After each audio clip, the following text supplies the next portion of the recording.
Dr Alphonse Rugambarara, mwakoze kwitaba ikiganiro yagezweho cy'itorokanizo ry'amakuru Romanda. Uno munsi tukaba tugaruka ku vyashikirijwe ku munsi wa gatatu mu nama ya bose ya ONU n'userukira Uburundi muri ONU, aho yasavye ko ONU yokwemeza ko mu Burundi habaye ihonyabwoko ryakorewe abahutu mu 1972.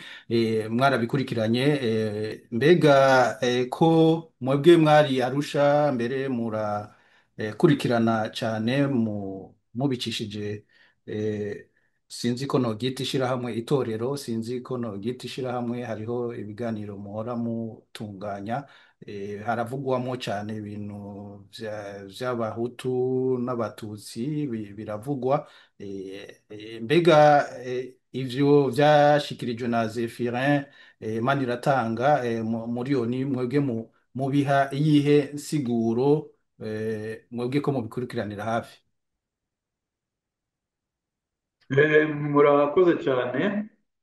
Icya mbere kuri icyo kibazo no ku byo le représentant permanent du Burundi au Conseil de sécurité, si ubwa mbere abishikiriza, sinzi ko byabaciye mu maso muri Assemblée Générale y'umwaka uheze yari yarabishikirije ategura iyi presentation yo muri uku kwezi, ariko nivyo dutangaza kubera umuntu yoba yarakurikiranye neza ikibazo kijanye na justice transitionnelle i Burundi.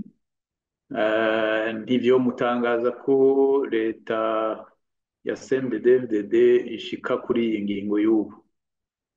Ni bisanzwe cyane, kandi niyo porogaramu bari bafise ku kibazo c'ihonyabwoko, n'ama-association yitiriwe abagwanira ko ihonyabwoko ku bahutu yo muri 1972 yo kwemezwa, yama igira pression kuri leta kugira ngo babyemeze. Ibyo rero ntibitangaje, kuko no muri iyo turavye mu yindi murwi urwanira ihonyabwoko yakorewe abatutsi, usanga ari imvugo zimwe, kandi tubishize muri rusangi, tudashaka kurenganya ubu n'ubu, nibaza ko umuntu yakorewe ikibi, uwo ari we wese arakwiye kurega, kuvuga ati nashikiwe ibi n'ibi n'ibi. Iyi ntambamye aho iri ni kuri leta, kuko leta y'ubu yavuye mu ibiganiro byahujije abarundi kubera intambara yari yamaze imyaka 7 kuva muri 1993, kugandagurwa ya Ndadaye Melchior, perezida w'u Burundi, gushika mu 2003, aho inyuma y'uko amasezerano y'Arusha tuyashize ku mukono, harabaye ayandi masezerano yo guhagarika ingwano, cyane cyane kuri CNDD-FDD, ariyo yaruhiye gutsinda amatora muri 2005. Ibyo byose, yaba ayo masezerano y'Arusha, yaba amasezerano y'ubumwe bw'abarundi, yaba amasezerano yo guhagarika ingwano, ayo yose intumbero yari kuvuga ati abarundi dusubize hamwe ku byadutandukanye, cyane cyane ikibazo bitiriye amoko. Icyo kibazo cyazanye ubwicanyi butari buke ku Barundi, bamwe bicwa kuko ari Abahutu, abandi bicwa kuko ari Abatutsi, bivanye n'ingwano za politiki zari zihari. Twama twabisugiwe muri iri torero kuva aho umugambi watsindiye ukwikukira, aho uno munsi ni ukwikukira ariko ntituzi yuko twikukiye by'ukuri. Uvaho rero uwo mugambwe wigabuyemo kubiri, hakaza Casablanca na Morombia. Aho rero ku bijanye n'ijambo yashikirije justice transitionnelle, hari ibyo twari twarumvikanye byategerezwa gushirwa mu ngiro. Igituma bitashyizwe mu ngiro niho nogarukako cyane, kuko n'ivyo bashikirije si ugushira mu ngiro amasezerano y'i Arusha no guhagarika ingwano, ahubwo no gushira imbere ubutungane buhengamye. Igituma rero bitashyizwe mu ngiro ni uko habaye ibibazo ubwa mbere mu kiringo cy'imfatakibanza dutegura amatora yo mu 2005, tumaze gushyira ku mukono ku masezerano y'Arusha.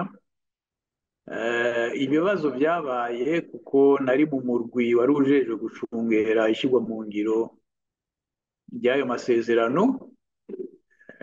CSA, Commission de suivi de l'application de l'accord d'Arusha. Twaragize ikirangamisi. Icyo kirangamisi rero kijanye n'ubutungane, twovuga mu kiringo c'imfatakibanza, twarumvikanye ibintu bibiri bikomeye. Twumvikanye yuko Commission Vérité Réconciliation na Commission d'enquête internationale judiciaire bizoshigwaho hatarenze amezi 6. Commission internationale d'enquête yari ukwezi, Commission Vérité Réconciliation yari amezi 6. Ariko murazi yuko ikibazo ca Commission d'enquête internationale cyaje gusabwa na Perezida Buyoya mu mwaka w'2020, ari hafi guheza ikiringo yari ciwe. Hanyuma Commission Vérité Réconciliation yoyo ntiyigeze ushigwaho mu kiringo c'imfatakibanza. Dukurikire cyane Commission d'enquête internationale judiciaire, kuko urwandiko Perezida Buyoya yanditse muri Nations Unies bararuravye kandi bararuha inyishu. Iyo nyishu yasaba yuko hoza une commission yoza kuraba yuko byoshoboka ko bashiraho iyo komisiyo igatangura akazi. Baravugana na leta, hari hamaze kuba leta ya CNDD-FDD, barashingaho na komisiyo, barandika yuko bishoboka yuko iyo komisiyo yoza gukora, ariko bakayifatanya na Commission Vérité Réconciliation. Muri iyo Commission Vérité Réconciliation bagashiramwo n'abanyamahanga, kuko urumva iyo abantu bariko bararegana hategerezwa kuba hari umuntu adahengamye yoshobora kubacira urubanza. Niho rero ONU yasaba yuko habamwo aba-expert bo hanze boza gufasha. Ivyo rero umengo ntibyanezereje umugambi wari ku butegetsi CNDD-FDD, kuko bo hari ibintu bibiri batifuza. Yari ubwa mbere ibijanye n'ubutungane, ubwa kabiri ibijanye n'ibyavuye muri ya raporo yo muri 1996 yemeza yuko habaye acte de génocide, ni ukuvuga ibijyanye n'ihonyabwoko ku batutsi. Ikindi inkuru y'umwana isubira inyuma kuko nacyo nyine ni ikintu gikomeye ku bijyanye n'imigambo yashyize umukono ku masezerano y'Arusha, yotegerezwa kubisemerera rwose muri ibi biringo, ni uko twari twumvikanye muri ayo masezerano y'uko ku kibazo cy'ihonyabwoko twabonye yuko hariho abarundi bo mu bwoko bw'abahutu bishwe ko ari abahutu, hari abatutsi bishwe kuko ari abatutsi. Ibyo biranditswe mu masezerano y'Arusha, kandi nibutse yuko ayo masezerano y'Arusha ari mu gifaransa bavuga socle ya constitution yashyizweho tumaze gushyira umukono ku y'ayo masezerano, kandi akaja no mu bwirizwa shingiro ryatowe imbere y'amatora yo mu bihumbi bibiri na gatanu. Iki ni ikintu gikomeye ko abantu botegerezwa kumenya, kuko amasezerano ubu ni itegeko. Rero ibiri muri iryo tegeko bitegerezwa gukurikizwa. Tugaruke kuri amanama yahabaye, nyarutse gatoyi, kuko igikomeye no kwerekana ingene CNDD-FDD yikuye muri iyo ntumbero. Abatumwa bo muri Nations Unies bari bashatse kwerekana, baragize komisiyo, icyo bita komisiyo tripartite, yarimwo abaserukira leta, abaserukira Nations Unies, n'abaserukira abari mu mashyirahamwe yigenga, la société civile.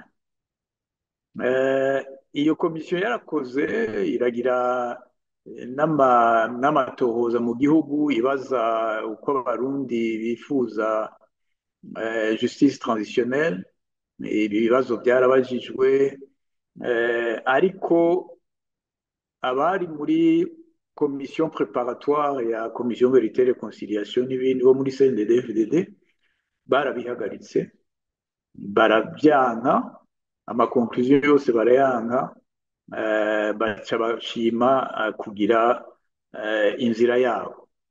Ni nacyo gituma uwashinze ubwa mbere komisiyo vérité et réconciliation yari mu ntumbero yo gusubiza hamwe abarundi, yakuwe bashyiraho Ndayicariye. Bari bafise mission y'ukuri yo kuvuga ati ibyo bindi ntabyo dukeneye yuko gusa ibyashikiye abahutu mu Burundi aba ari byo dushira imbere. Rero conclusion zabo twarazumvise, sinugaruka ku ma enquête bagirishije, kandi bakabigirisha ataba expert koko bafise gusa intumbero. Nk'uko babivuga mu gifaransa, on ne peut pas être juge et partie. Ni ukuvuga ko ni wewe urarega, ukongera ukicira urubanza. Nivyo turiko turabona ubu. Ni ukuvuga ko amakosa koko ahari muri ibyo bariko barakora. Ubwa mbere ku bijanye n'amankete bakoresheje, naho bavuga ati ngo baba bariko baragirira neza ubwoko twe tuvuga mu itorero yuko ari ubwoko nyomekano bw'abahutu cyangwa ubwoko nyomekano bw'abatutsi, kuko ntitugitahura abarundi, tugitahura neza icyo ari cy'umuhutu n'umututsi mbere y'uko umukoroni aza. Twafashe ibyo umukoroni yatubwiye, akaba ari byo rero biriko biratushira mu ngorane gushika ubu. Rero bibaza yuko bagiye gukorera neza ubwo bwoko, ariko nibaza yuko abantu bazi ubwenge barabona yuko bitari byo namba. abantu bazi uko ama ankete ategerezwa gukorwa, ntabwo ari byo namba, kuko nta bantu twovuga b'abarundi buvuga ko mu bwoko bw'abahutu boba baramaze gutora ababo baba barishwe bakabashyira ko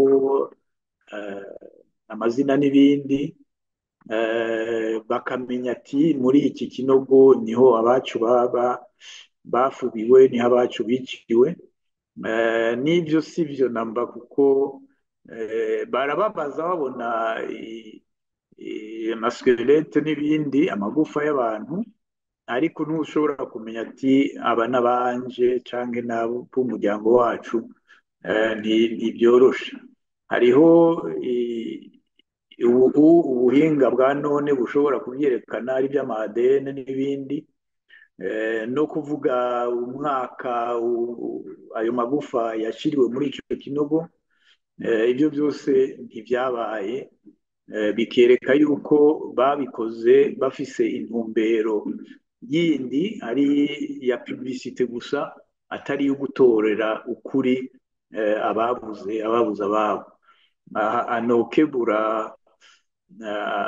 abo barwanira ihonyabwoko ku ihonyabwoko y'abahutu ngo baryemeze, babone neza yuko tekiniki zakozwe atari nyayo, kuko si gusa kwemeza muri Nations Unies yuko ibi n'ibi byabaye, ariko no kwerekana yuko hariho ababuze bashoboye kumenya ababo bapfiriye, uko ababo bishwe n'ibindi, kugira ngo abantu bahambe. Kandi n'ibyo twanditse mu masezerano y'Arusha, yuko abantu bakwiye guhamba ababo n'iteka. Ibyo none mubona bizoshoboka gute bagize ibintu ihutihuti, ata amatekinike y'ubu bakoresheje kugira ngo ibyo byose bimenyekane. Iyindi ntambamyi nyamukuru tubona ni uko amategeko na constitution bitakurikijwe muri ibi byose bariko barakora.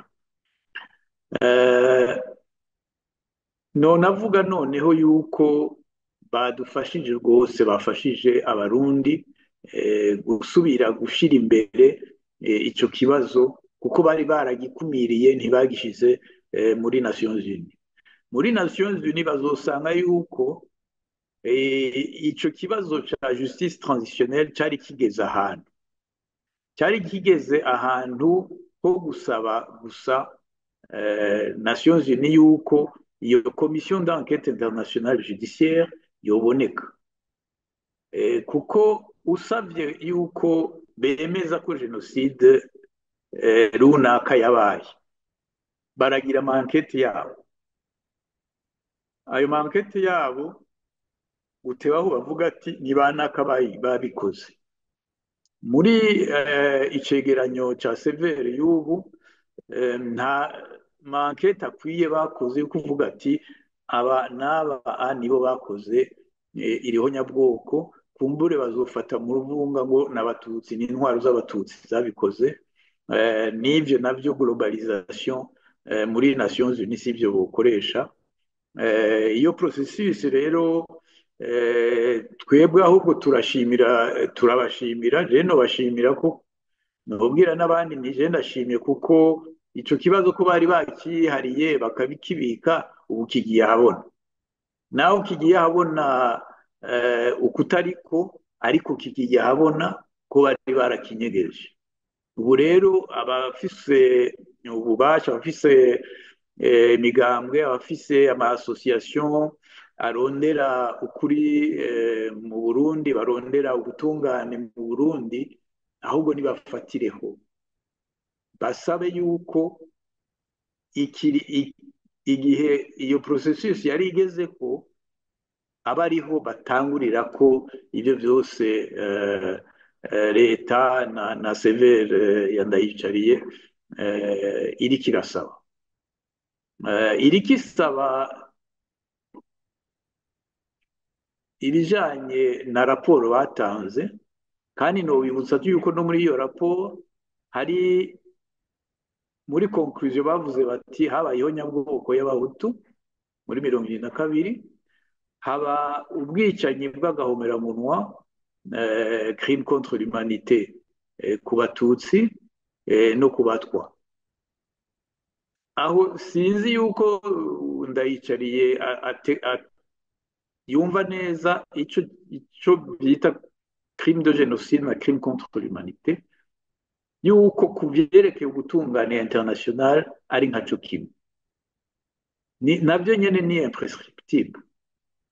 Rero gufata icyo cegeranyo vuga nti murakoze cyane ko mubishize ahabona, ahubwo reka dukomeze kuri iyo nzira turabe yuko processus umwanse ubu mwoyemera, yuko boza bakavuga ati dushinge komisiyo, hama turabe na komisiyo d'enquête internationale izoza gutohoza neza, hama turabe n'ibijanye na tribunal penal special, kuko niyo twari twasavye muri mu masezerano y'Arusha, ko leta y'ubu yemeza iryo nyabwoko ikemeza na crime contre l'humanité ku batutsi, hakeneye rero yuko hoba tribunal penal international. Ibyo barabyumviriye imbere y'uko uja kubikora canke bashaka gusa kugira publicité? Niho rero nosaba yuko ababikurikiye neza muri aya mashyirahamwe n'ibindi ahubwo bwofatiraho, ntibibatera ishavu, ntibiba turavyiyamirije, oya, je ntabyo no kwiyamiriza, nobishigikira ahubwo dukomeze aho byari biri, aho mwiyugara ubu rero mwavyuguruye, reka tubaze byose uko byari bimeze, gutangurira kuri ya raporo yo muri 1996 gushika kuri ama resolution des Nations Unies, ayo ntimuzoshobora kuyaca iruhande. Ayo ma resolution ku bibazo, kuri ico kibazo ca justice transitionnelle i Burundi arahari, aranditse, kandi niyo nibaza yuko umucamanza mwiza yotegezwa gufatirako akadugirako, yemeza ibintu vyagiye muri enquête nyayo, hama hagashingwa imanza. Iyo justice bari banse ubwa mbere, ubu bazoyemera? Aho niho hari ikibazo nyamukuru, kuko si ukuvuga gusa ngo turemeje, iyo ni publicité ushaka kuryohera abantu batavyumva neza, ati bavugiye abahutu n'ibindi, oya, ni ugukomeza icyo kibazo gushika inyishu ijanye n'ubutungane kuri bose ishoboye kuboneka. Icyo twabonye rero nuko iyo leta iguma yerekana ukuntu ihengamiye ahantu. Baravuga intwaro za kera bazidoma ku rutoke ngo zarahengamye, zagize ibi n'ibi n'ibi, none bo bataniye hehe n'izo ntwaro za kera bavuga ko baje guhindura mu nzira nziza? Iyo nzira nziza iri he? Irenga ko ibyo twumvikanye turi hamwe na CNDD-FDD. Je novuga yuko hari abo twahuye mu biganiro byari bihari, mwebwe mwari muri ibyo biganiro, ubu mwiyumvira gute? mubona igihugu cacu aho kigeze, ariyo nzira nyayo canke inzira nyayo niyo gusubiza hamwe tukagira justice transitionnelle nyayo? Iyo commission vérité réconciliation mu bisanzwe, mvuge ku mategeko aha rero, mu bisanzwe ijya komisiyo Ndayicariye yotegerezwa kuba anticonstitutionnelle. Anticonstitutionnelle kubera iki? Kuko irarenze ku itegeko rishinga ko accord d'Arusha ari itegeko, yabirenze ko, kuko yagiye ku kibazo cy'ihonyabwoko kandi itari ibifitiye ububasha mu masezerano y'Arusha.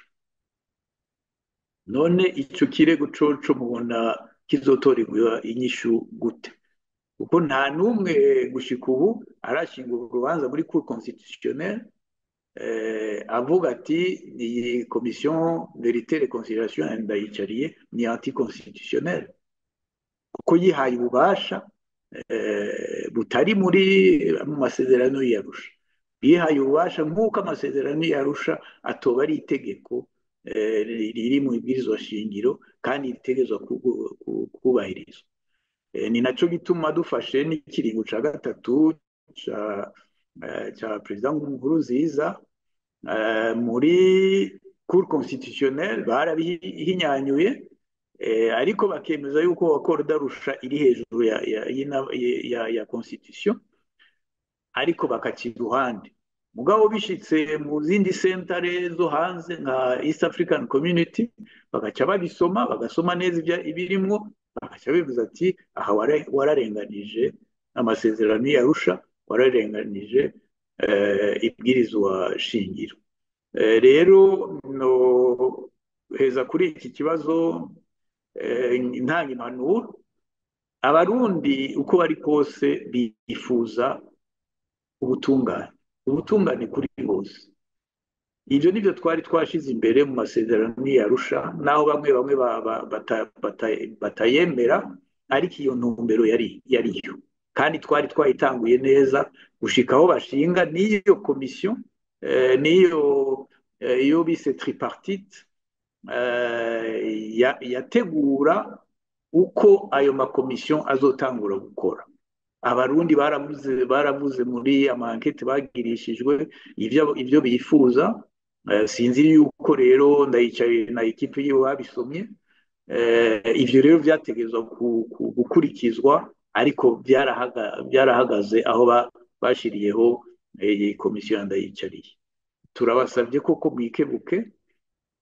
Abarundi barakeneye ubutungane, abarundi barakeneye gusubiza hamwe, abarundi barakeneye nk'uko twabishinze mu masezerano y'Arusha ko twese hamwe twumva yuko Burundi twabuze abarundi b'icabwenge, abarundi b'inzirakarengane, kumbure n'abandi bakoze amakosa, ariko n'ayo makosa arafise ibihano bitegekanijwe twotegerezwa gukurikiza navyo.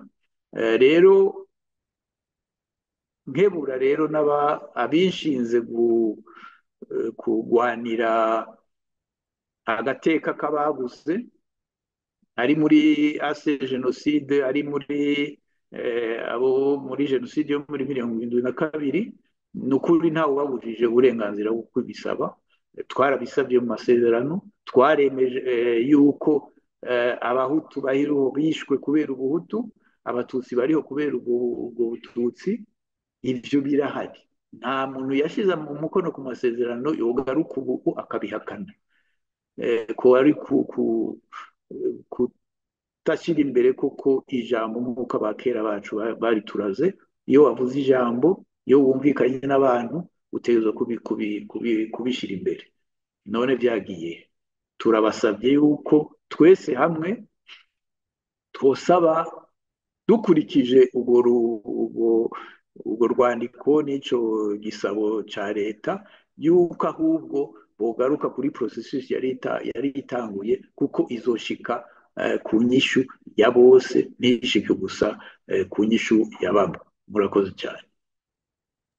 Muravuze ko ivyo bizotuma ivyari vyadaditswe bidadanuka kumbure, ariko umugwi severe hari abanegura ingene ukora n'ibihe ukoreramwo, bavuga ko atari ivyo, kuko murabona hari abarundi ibihumbi amajana bakiri hanze bahunze igihugu. Agateka kazina muntu mu Burundi hari abanegura bavuga ko katubahirijwe. Muraheruka kubona ingene biyamirije amatora aheruka abanyamigambwe. Mbega mwebwe muvuga ko bishobora gutuma n'ibindi bitora bironka intumbero. None ivyo byose mubona byo bishobora kubandanya neza, kandi Uburundi bumeze uko bumeze, impunzi ziracyahari, umwidegemvyo mu gihugu ntumeze neza, ivyo bindi byose vy'iyo migwi mpuzamakungu n'ibindi vyoshoboka, kandi igihugu kimeze uko kimeze gushika ubu? Aho twari mu ngwano twashinze ibyo y'uko tugenda mu nzira yo kugarukana ubutungane. ubwo butungane butagarutse, nicyo gituma twaciye dusubira mu ntambara kuva 2015. ariko leta ihari irakomeza ubuzima bwayo igakora uko ikora. Abashyikiwe n'amabi botegerezwa koko kuja hamwe kuvuga ati bariko bakora nabi, twifuza ibi n'ibi n'ibi n'ibi. Nicyo gituma nakebuye abariko bararwanya iyi leta yuko bahubwo boja hamwe bakaraba uko byari byagenze, kuko ijya processus mutayizi ntimuzomenya neza aho ibintu byari bigeze.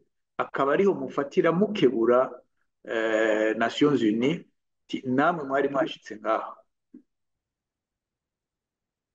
Nations Unies irafise amaresolution yose, muhora mubona yuko abariko bararwana imbere ya Nations Unies bama bagaruka ku maresolution bo nyene bafashe. Ni kubera iki ubu nabo batobikora? Kurindira yuko leta ihinduka, sinzi ryari bizoshoboka mutagiye hamwe koko ngo muyikureho. Kurindira yuko ubwo butungane buvugwa ari uko leta isenyuwe, uba ugiye kuvuga ati ayo mashyirahamwe yose aguma avuga, aguma asemerera, aguma yandika, ataco bariko barakora. Oya, barabikora kuko hariho n'ayo madosiye ari muri CPI. N'ibyo CNDD-FDD iravyibagira. Ko mushaka ubutungane ku kibazo kimwe gusa, ibindi ko mubireka. Ubwicanyi burahari, ubwicanyi barabukoze, turabizi, biranditswe.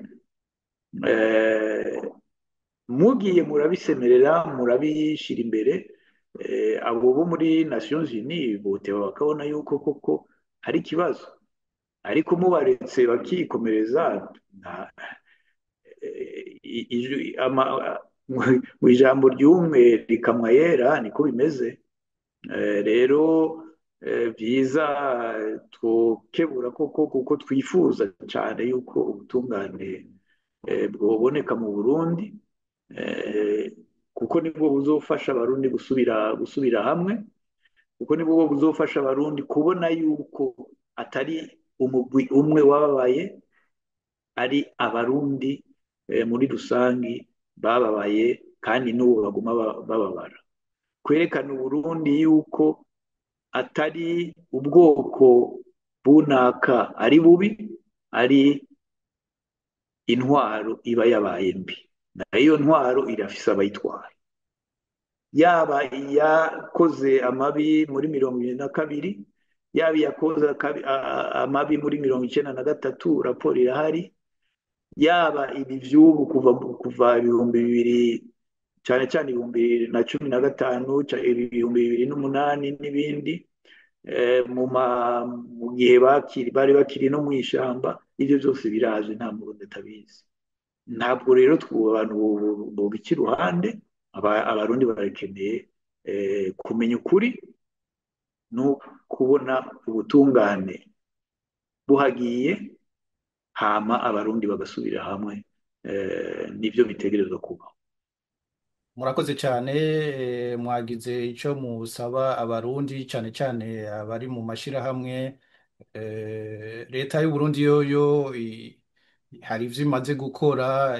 Yagiye muri ONU gusaba ko ihonyabwoko ryemezwa. N'amakungu mwayavuze gatoya, ariko nashaka mbega amakungu yoyo, ivyo bihugu vyituwe biri mu ishyirahamwe mpuzamakungu ONU, mbega vyovyo muri kino gihe vyokora iki, mugerageje kuvuga ivyo vyokora naho mwabivuze gatoya? Nababwiye yuko muri Nations Unies hariho amaresolution ku Burundi ku bijanye na justice transitionnelle yanditswe kandi hari ibyagiye no mu ngiro. Ndibuka yuko mu byo nasomye kandi ndiko ndagerageza kwegeranya, na Kofi Annan yarashavuye abona ati amaze gushinga amakomisiyo atatu atana kimwe bizana, hari hakwiye yuko ikintu kiboneka ku barundi coshyirwa mu ngiro. Ayo ma resolution arahari. Rero niba mbona hari inzira zibiri ku bishobora kuba, aha ni ukuvuga uravye wize analyse y'ibi n'ibi, dufate ko bigiye mu nzira nziza. Bigiye mu nzira nziza ni ukuvuga ko muri Nations Unies bazoshinga komisiyo, niko vyama bigenda. Barashinga komisiyo ati tugahaye mission runaka yo kugenda i Burundi kuraba yuko ubwa mbere ivyo bintu basaba ari byo, ankete bakoze yuko ariyo, mukagira conclusion mubonye ibiri kuri tera. Iyo conclusion irashobora kuja mu nzira bifuza ati ihonyabwoko y'abahutu yarabaye, cyangwa bakaraba ati harabaye n'ibindi, kuko twibuke ko komisiyo ya mbere yagize ijya raporo yo muri 1996 yavuze ku bintu bitatu. Abarundi ntibabitahura neza, ni ibintu bitatu. Ubwa mbere mu ma conclusion ihonyabwoko ku batutsi muri 1993. Ubwa kabiri ubwicanyi kuri Ndadaye n'abafasha biwe. Icya gatatu nibabona yuko bikwiye ko haba une compétence internationale kuri ivyo bibazo byose, ntibaze bibagire yuko muri 2022 hari ibintu byabaye nk'ibi byo muri 1993, aho bavuga ko abahutu cyane cyane abize bagiriwe nabo nyene ihonyabwoko, ubwicanyi bw'agahomera bumwe. Rero ivyo bitatu nivyo biri muri raporo yo muri 1993. None mubona yuko iyo raporo bazoyirengagiza kandi hari birengagiza amakomisiyo yari yagiyeho kubera 1993 canke 1996. raporo yo muri 1996 murantunga. Muri iyo raporo ivyo byose uko ari bitatu birimo, none ivyo bintu bazovyirengagiza. Niho navuga nti mu ntumbero nyayo iyo komisiyo izozihe zivuga ati ahubwo dukomereze aho twatanguye. Hari iyindi zira negatif, ni ukuraba byose itoba igiye mu nzira abarundi bifuza. Iyo rero negatif irashoboka kubera iki? Hari ikintu nama mvuga yuko abarundi batitaho cyane bagira ama analyse politique n'amasenario politique, nibijanye n'inguvu z'ama puissance, cyane cyane nk'abadukolonije, abo twiganzuye novuga, twabiganzuye ibihugu vya rutura kumbure ya rutura iyo bita communauté internationale. Hajya communauté internationale Burundi ni murimo, abanyafrika ni murimo. Communauté internationale ni bijya bihangange by'abazungu. Rero muri ibyo bihugu harimo novuga amalobi y'abantu bihaye uburenganzira bwo kuvuga ati muri iki gihugu hotegezwa kuba ibi n'ibi n'ibi n'ibi. Rero turavye geopolitike yo ngaha niba mwavyumvise neza mu byo ambasaderi yashikirije, harimo ijambo geopolitike. Aho yashatse kuvuga iki? Yashatse kuvuga gusa kuraba ko ati mu Rwanda mwarabishoboye no mu Burundi murabishoboye.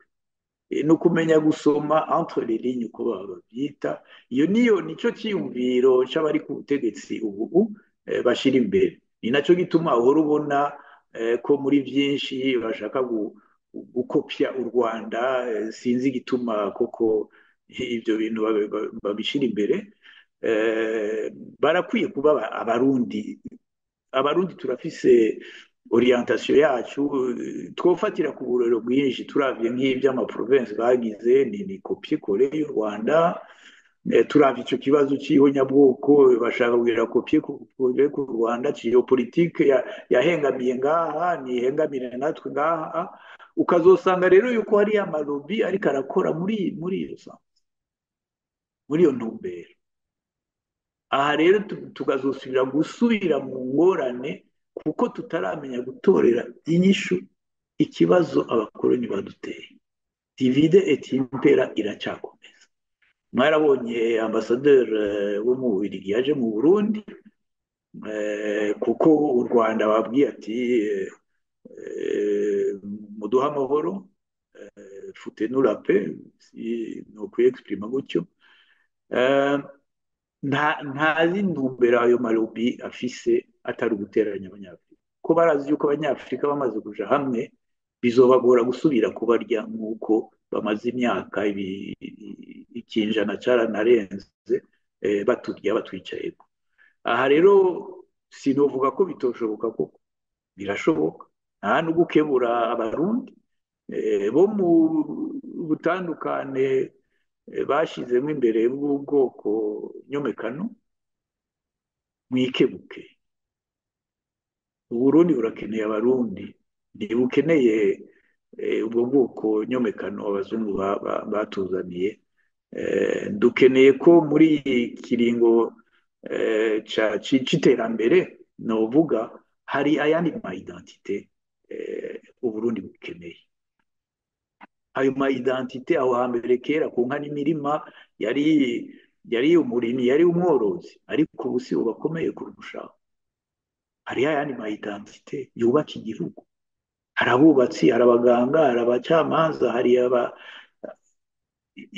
ama professioni menshi. Ni kubera ko tutadugira muri ayo ma identite yangira akamaro y'ubu, tukaguma mu ma identite ya kera yo mu nka n'imirima. N'ubujuju tugumizamo na bamwe, na cyane cyane iyo bafashe leta hoho bica bibura udubi nk'uko turiko turabibona. Rero izo nzira zose zirashoboka. Amalobi niyakomera, amalobi mabi negatif niyakomera kurusha abifuza inzira y'ubutungane, tuzoguma muri izi ngorane, muri izi njyane gushika ryari ntawe ubizi. Gushikaho abantu bazokwikebuka bakamenya ubwenge, bakabona yuko gutanatana ari ikibazo. Dushobora kuguma tuvuge kurya igihugu nk'uko barya igihugu abandi bariko baricwa n'inzara, ntibikunda. Kandi uzokwamba ubigera ufise ubwoba, ukebaguzwa baraje. Nivyo turimo kuva muri 62 twikuye maloza. Nivyo rero novuga kuri ivyoshoboka muri izi nzira. Le positif irashoboka, le negatif irashoboka, kuri izo bombeje kuvuga, kubera kirya jambo yashizemo geopolitique. Ni muyitahure yuko byose bishoboka. Murakoze. Murakoze cyane Dr Alphonse Rugambarara kubona mwitavye ikiganiro yagezweho c'itororokanizo ry'amakuru Lomanda. Abakurikira itororokanizo ry'amakuru Lomanda, tuzosubira mu kindi kiganiro nk'iki.